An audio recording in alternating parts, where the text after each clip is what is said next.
Ko tēnei ko Mihi Keita Ngata. Tōku ingo tuturu Mihi Keita Harrison.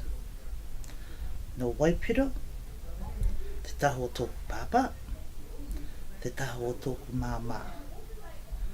Tuturu no ohine weapu, engari nā taku whanaunga tata tunu pēr me ki I whāngai I au. Me ki he first cousin e kia. First cousin. Ko wa maua pāpā he tuakana taino. Kore te taho ngā Harrisons o Waipiro.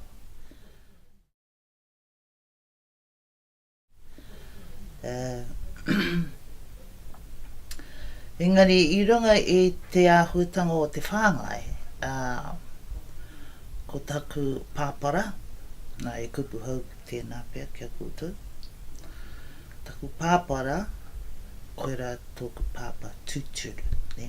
Pāpā toto, te Pāpārā. Mai I Whaea, me tōku māma, taku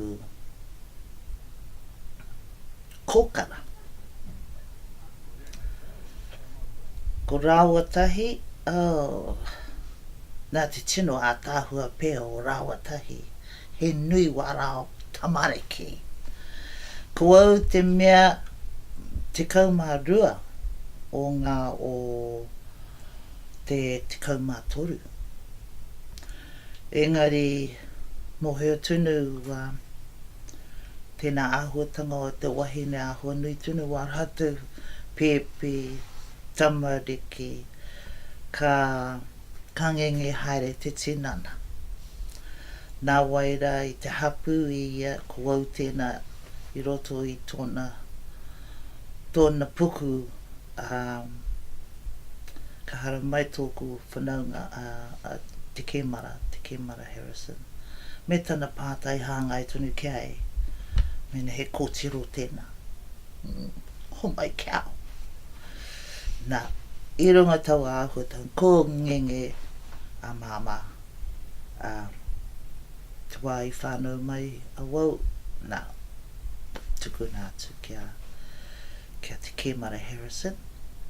Ko tōna nickname ko Jack Harrison. Me tōku māma whāngai ko Mihi Hongara. No te whakapauranga.